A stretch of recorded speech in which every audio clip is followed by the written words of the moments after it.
Hello, I'm Arik Korman, Communications Director at League of Education Voters. Welcome to our free online webinar series, Lunchtime LEVinars. We started this series nearly 5 years ago to share information and build knowledge on important and timely issues. Today's webinar is on Advocacy 101. Nearly each and every one of us has had to advocate for our children in some way. Believe it or not, advocating to policymakers is not very different. Most important of all, legislators want to hear from you. They want to hear about what is most important for you and for what you believe your student needs to be successful. Our speaker today is League of Education Voters Spokane Regional Field Director Sandra Jarrard. She will teach you tools and techniques for advocating, and hopefully you will emerge knowing that you have an important story to share with legislators, school board members, and other policymakers, and that when you speak up, it makes a difference. She will also answer your questions. Before we begin, we'd like for you to take a short 2-question poll on your experience level when it comes to advocacy and which of our legislative priorities you're most interested in. I'll go ahead and launch that poll right now. There we go. All right, this will help us tailor the webinar to you. You should see the poll on your screen now. All right, while you're taking the poll, I'll tell you about Sandra Jarrard. She's originally from Western Washington, and she and her family moved to Spokane in 2004. Prior to working for League of Education Voters, Sandra worked for Greater Spokane Incorporated. As their Director for Public Policy, Sandra worked with education, higher education, business, and community leaders to accomplish policy changes and to advocate for funding for regional priorities. Sandra received a Bachelor of Science degree from the University of Washington and a master's degree in public administration from Eastern Washington University. In her free time, Sandra enjoys spending time with her family and loves to train for marathons. Now, a couple of housekeeping items before we begin. You'll notice a Q&A function at the bottom of your screen. This is a space for you to submit questions to us. As always, feel free to send any feedback about the webinar quality to us on the chat function, which is also at the bottom of your screen, or at info@educationvoters.org. All right, I see the poll results are coming in. This is great. I see that some of you have called my legislators, some have emailed legislators, some have actually, quite a few of you have met in person. This is great. Testified in Olympia, yes. Spoke at school board meeting, yes. Spoke at a state board meeting. And we've got some experienced folks here, Sandra, so this is great. All right, Sandra, take it away. Well, thank you, Arik. Good afternoon, everybody. As Arik mentioned, my name is Sandra Jarrard, and I live in the beautiful city of Spokane, Washington, and I'm extremely lucky to be able to work for an organization that truly cares about the education of all students across Washington state. I've worked for LEV for about 4 years, and I think that I've learned a lot about grassroots and grass tips advocacy as well, not only from my colleagues at LEV, but with all the great community partners that we have across the state.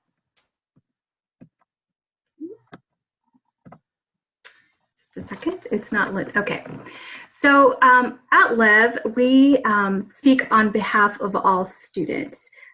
We work as a team to set our state priorities, and it not only takes the community effort, but also it takes policy, the field, communication, and government relations.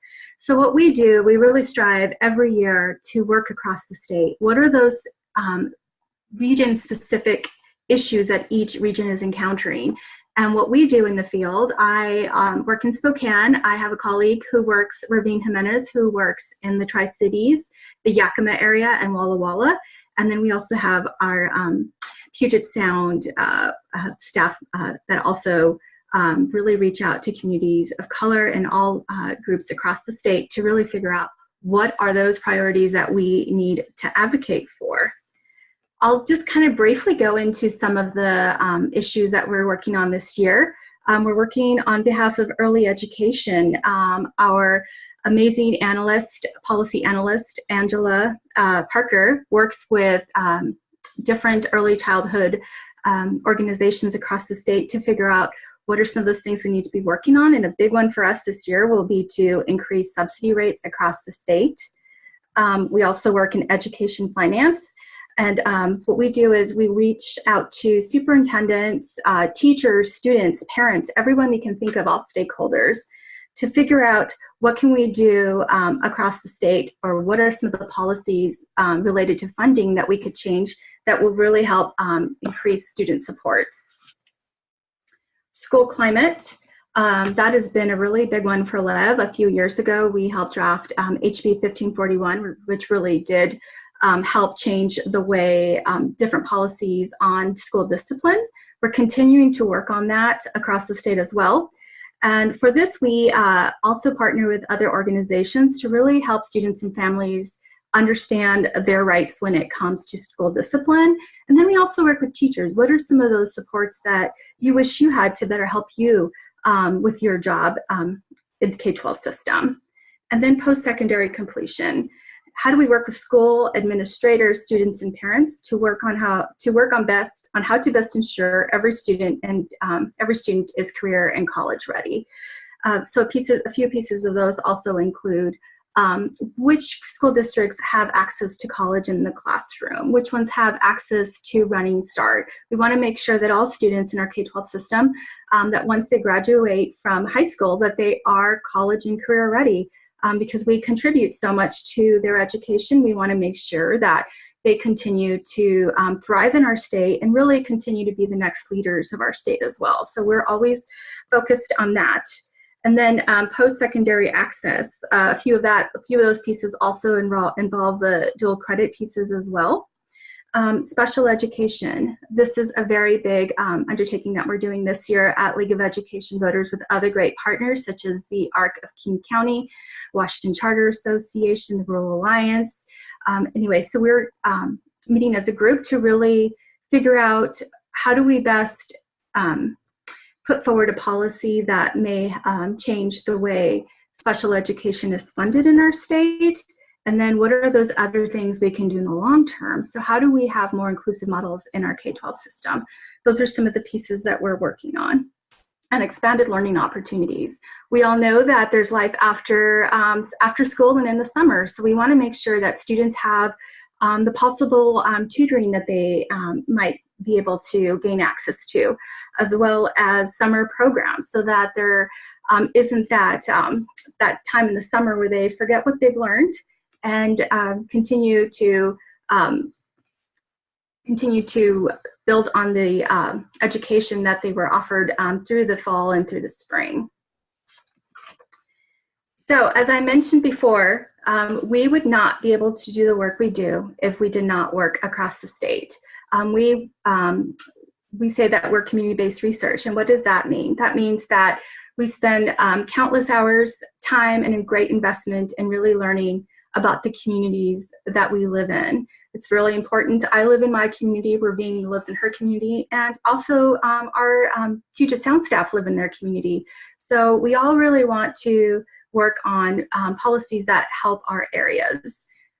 We build statewide coalition. As I mentioned in a previous comment, we are working in a coalition called Invested in Student Potential.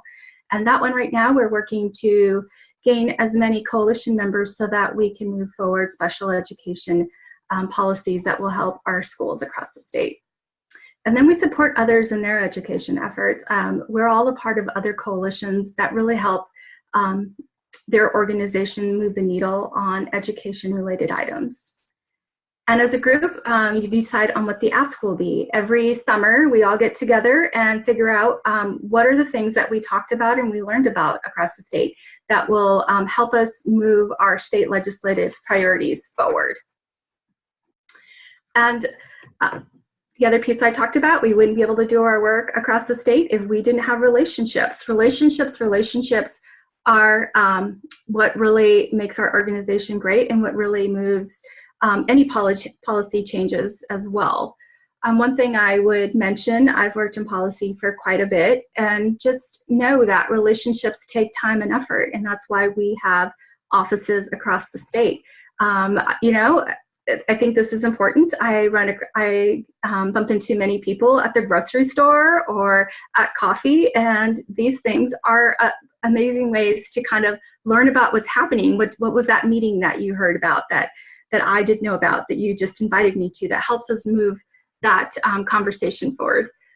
One other thing, when it comes to advocacy, when you're starting your advocacy efforts, and I know some of you are further along than this Advocacy 101, and many of you, I'm sure, are experts, so I'm preaching to the choir. Be willing to share your stories and support their efforts as well. I'm part of a great coalition called the Every Student Counts Alliance. We're working on school discipline issues in our area. I think what has really moved the needle on discipline issues in our area is parents willing to share their stories. These are really important. Individuals, our superintendents and the school board and legislators really want to hear your stories. I represent LEV, and they know what we talk about all the time, but they really want to know what are those issues that are really affecting your student. And I would also say connect with others with similar education issues once you're starting your advocacy efforts. I know definitely from starting at LEV, I reached out to many organizations and student groups and parent groups that were working on education issues and really got to know them and really supported their work that they did as well.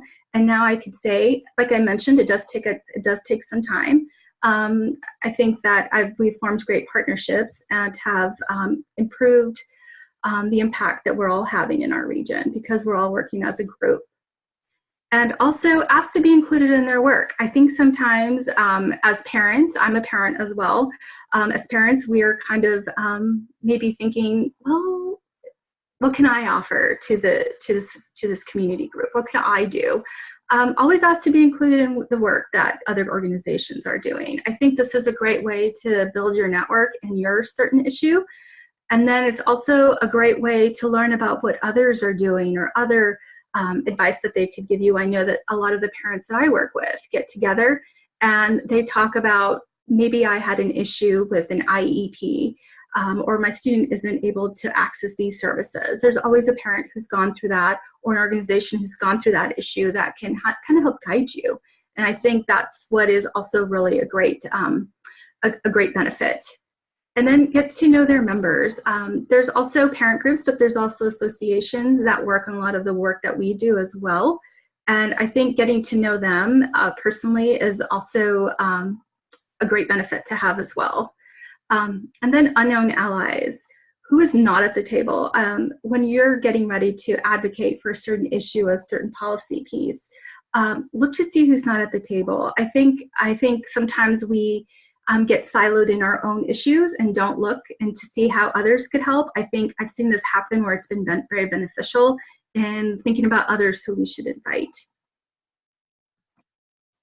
And then, so we get into the school, since this is an education advocacy 101, how to advocate in your school.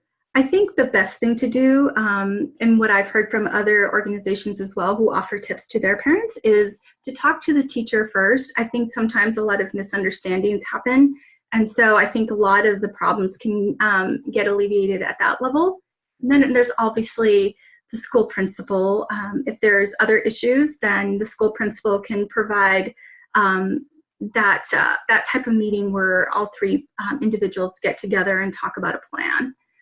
Your school district, obviously, the school district has a PTA. Maybe you can reach out to the PTA or other individuals who work within that school district. I know that here we have special education folks that just work on special education. School board members are great to talk to. I know that they're always willing to meet with parents, and they're always willing to meet with advocacy groups. And they really want to hear from parents. They want to know, what are those policy issues? Well, how much does this certain program cost? How could we best put that forward? And I think that could be a great ally in helping with budgets or helping make sure that a program is still included in the school budget. School public board meeting. I think it's always great to go to a public meeting. I think voicing concerns and as a group is a great thing to do because that allows for the interaction with all the school board members. And then I think it also provides the interaction that will allow for further conversation. And then the superintendent as well. I think we tend to think of superintendents as sitting on an ivory tower or in an ivory tower, not really connecting with parents, but that is not true at all. They are willing to connect, and rather quickly, I would say. So always feel free to reach out to your superintendent.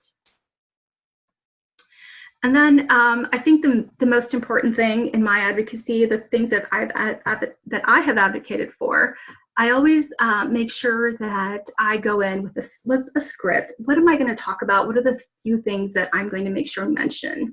I know that this session, individuals have 3 minutes to speak up. However, with so many people having to speak up, it's gone back to just 1 minute. So when you do have your chance, you want to be ready to go, and you want to be able to leave questions or time for questions if there are any.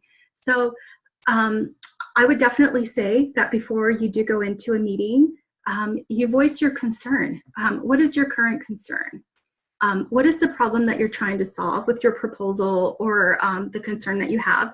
And what proposal are you promoting? What are some of those programs that you're advocating for that your students need? I think having those written down are very important. I've been a part of groups where they go and talk about the issue, but don't necessarily have a way of putting those thoughts together on paper, which can lead to confusion. So I think having those questions to go are perfect to have. And then what are your core values? Why are you concerned about these issues in general? It's that heart piece that everybody needs. What are some of those things that are affecting your child? Because everybody wants to do what's best for all students. So I think that's really important. And then really have a call to action. Also, like, what are some of the things that you're proposing? What are the things that you would like to see happen? Because a lot of legislators or school board members or anybody we interact with want to know, what's the solution? I know there's a problem. What's the solution? And so always have a call to action ready. Ask for what you want and then tell the story of why it's important. And as I mentioned, I have a 1 minute version on here because sometimes people are in a hurry and they just want to know, what can I help you with, and how do I best do that? So I think that's really important to have. My slide is, just a second, my computer is going a little nutty. And then I think what's really important, and I do this a lot, and it's very helpful and very beneficial, is to continue the conversation. And obviously, we all know our legislators are in Olympia right now. Our school board members meet once a week. It's always, always important to continue the conversation. Send a letter, call them up. They have town halls throughout the session, so always make that town hall to say hello, thank you for working with us. I think that that is very helpful. Personal phone call. A lot of legislators give out their cell phone number nowadays. So I think having that as well. And the nice thing about having this interaction is that when policymakers want to make a decision, if you're constantly calling them and telling them you're there for them, they're going to call you. And so that is what you really, really want to move towards, is being that point of contact for them. Personal email is also nice. Email is 24/7. They'll always be able to respond to your email. And then maybe mass phone call, letter, email. I've worked on initiatives where we did mass calling the night before a policy piece was going to be decided on. Those are very helpful as well. Facebook. One of the great ways that I've been able to really increase my networks in education is to publicly thank legislators. I think others are listening, and through those conversations, through saying thank you. For instance, in my area, we have a great education advocate, Andy Billig. We say thank you, Senator Andy Billig, for helping us with this education piece. Others will see it on his page, and then that will allow for other connections to happen. It's a very useful tool. And we all know that everybody likes to be congratulated or thanked for things that are really hard to do at times. So I think having that feeling that you have your constituents on your side is really helpful. And always remember, you don't need to know everything. I think a lot of the time, individuals don't want to interact with legislators or with school board members or what have you, because I don't know all the pieces to it. Well, like I said, like I mentioned before, tell your personal story. Those are the pieces that they need to hear. I wasn't an expert when I started this, and I'm not a complete expert yet. There's always room for improvement and for actually getting to know more about your issues. So don't hesitate. They want to hear from you, and they're just like we are. We're all people and we're all human beings. So I would say that never ever keep you from advocating for your student or for your organization. Write a letter to the editor. These are also really important. We've had some really great letters to the editor on special education in our area, and that really allows for a lot of individuals to read about your story and why you're advocating for the school board or for the state legislature to do certain things. It's 350 words or less, and there's always deadlines as well. And so I would if you were thinking about doing that, I would definitely think about the time you want to do that and then reach out. And then it's also, again, great place to give public kudos. Legislators, city council, school board members love to be thanked. So definitely continue that. A telephone call. Personal calls are easy to do. I know that this can be a little intimidating, but I think that after you do a few, that you will be great at it. I know that when we had the charter school initiative happen and when we were trying to stay open, we had at least 20 to 30 parents calling, and they were a little nervous at first, but then they did a few calls, and then they were happy with it and had no problem, and always volunteered. And the really nice thing about that is that they had their kids call, and to hear a middle schooler or an elementary school student calling their legislator is amazing, because those are the things that really help change the way that we do education in the state of Washington. So without the parents, without the students, and without the courage of people calling, we wouldn't be able to make change the way we need to. There's an easy 1-800 number, 1-800-562-6000, and you can just leave a message for the legislator. Typically, they're not there at night, so if you want to start by leaving a message, I would definitely suggest that. And then so now moving on to the legislative hearing. A lot of you have already testified before. Obviously, you sign up to testify and you have a 3-minute and a 1-minute speech ready. As I mentioned, there's been a lot of bills that have been dropped this session and individuals are only getting 1 minute. So be ready for 1 minute. And then you thank the chair and the committee. Obviously, they're away from home. They're doing work on behalf of constituents. It's always nice to say thank you. Ask for what you're looking for, give your story, and then ask again. And then emailing and thanking them afterwards for the time they spent listening. And then I would say we need your help. Always remember that. Change happens when we all speak up together. I'll go back to the charter school issue again. We had thousands of phone calls being made. That is the way we helped keep charter schools open in our state. As I mentioned, you don't need to know everything. Just give your story. It's typically like a minute or two that you spend doing this, so it's not as bad and as daunting as it may seem. Tell your personal story again. And then just commit to doing something. One thing this year that kind of puts you out of your comfort zone. I think change happens when we put ourselves out of our comfort zone. And so I think it's important to do that. So we'll have some action alert ideas for you in just a second. And if you've been advocating, do something new this year. I know that it's like I mentioned before, we get in our little silos of just advocating for pieces that we're looking for. But I think true relationships also get built when we reach out to others in the community and figure out what they need help with, because we are all a team and it takes different industries and different organizations to move the needle on having a big impact. And get your friends involved. I think that's really important. A lot of the work and a lot of the events I've done have been successful because people bring their friends and they say, how can I help? And we say, these are the things that you can do to help. You can contact your legislator, you can send out an email, you can meet one-on-one with them. So it's a good idea to have ideas ready for individuals. And numbers matter.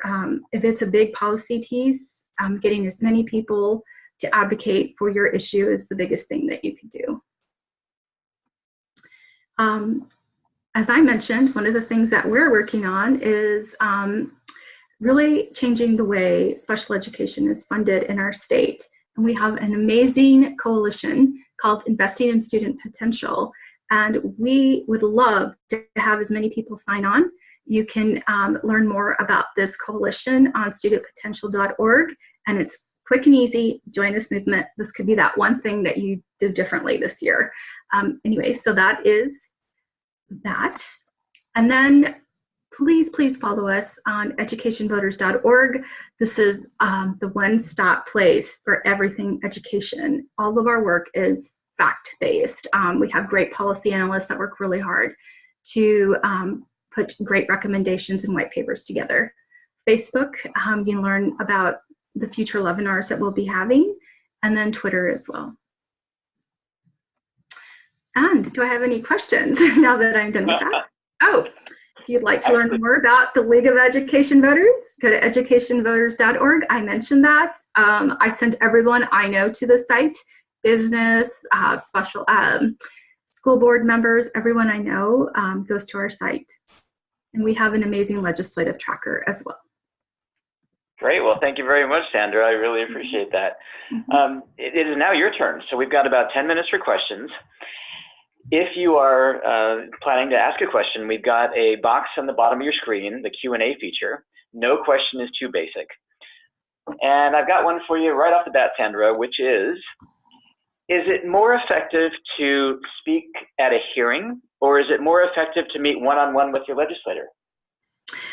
The way I do things, number one, I prefer to meet one-on-one with the legislator, with the legislator, only because that allows me to learn a little bit more about them, and then we begin the relationship. And then that way, when I go to speak to the forum at a forum, then at least they know where I'm coming from, and it just makes it easier for me.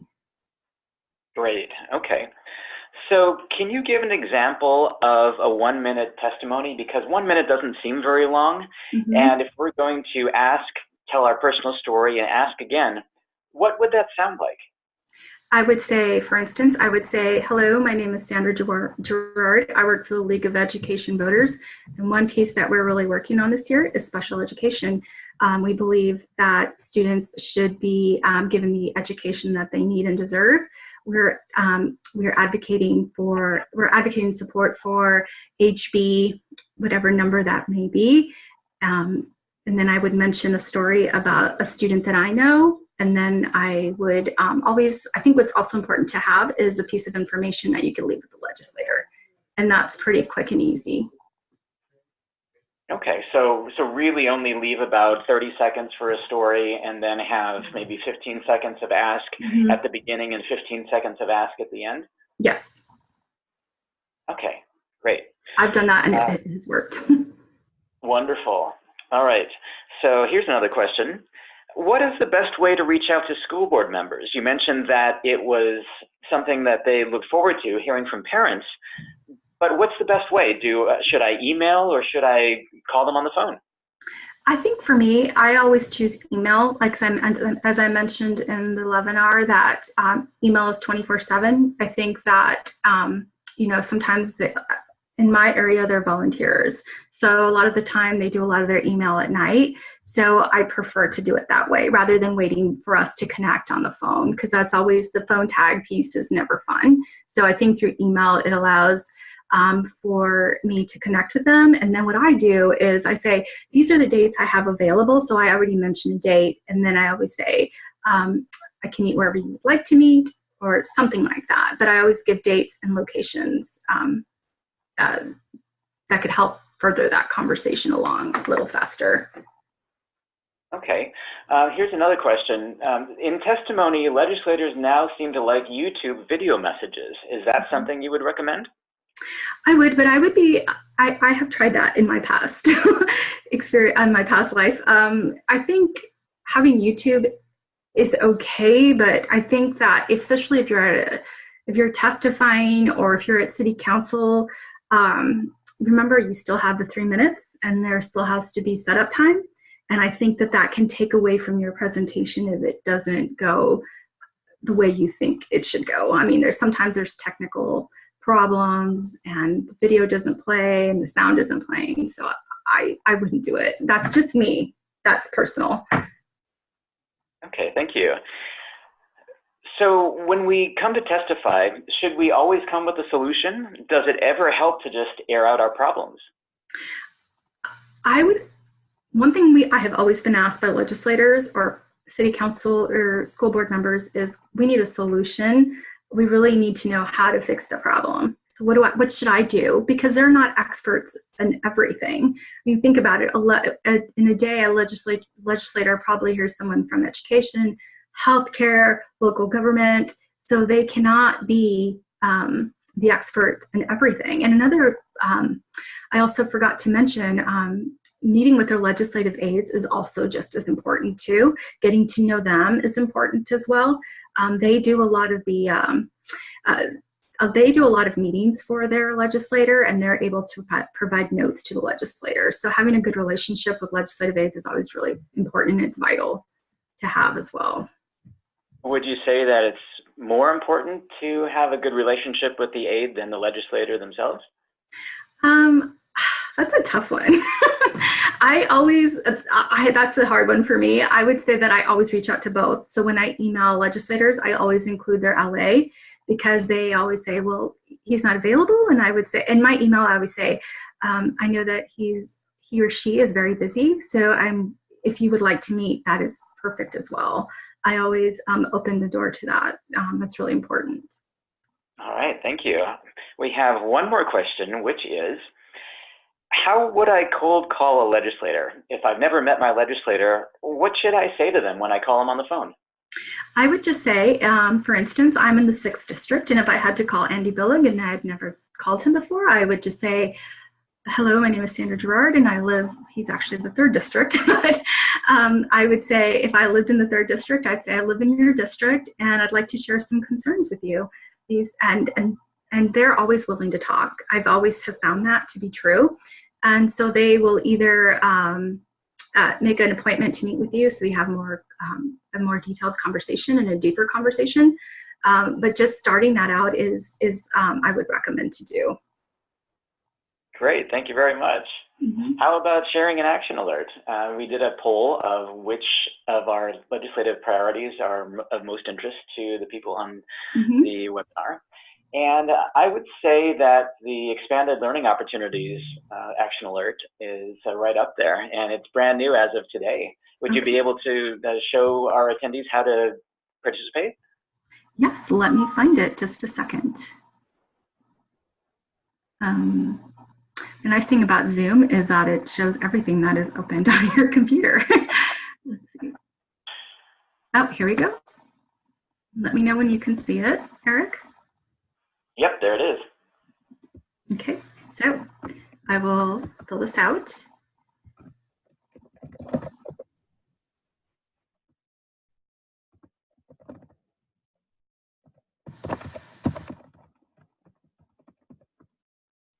So you're putting your name, your email address, your address. Yes. And this is so that we can find the legislators that are in your district.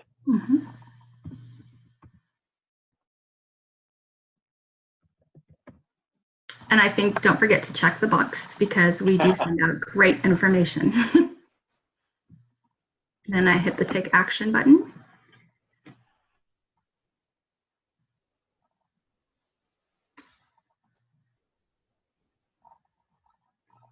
Okay.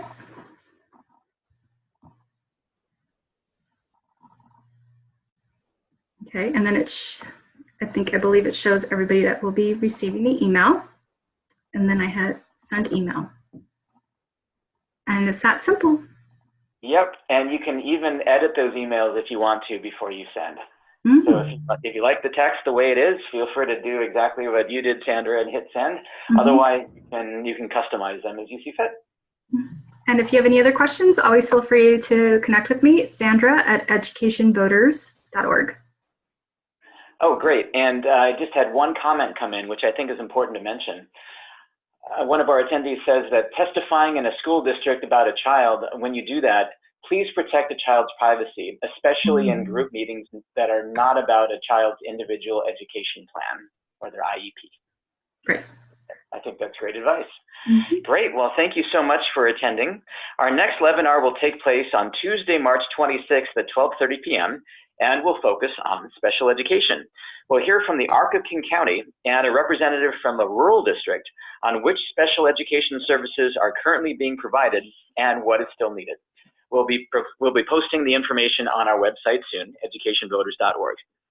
Thank you again for joining us today. If you have any other additional questions or comments, please send them to Arik, that's me, A-R-I-K, @educationvoters.org. A recording of today's presentation will be available on our website, educationvoters.org, and feel free to send it to your friends and colleagues to share.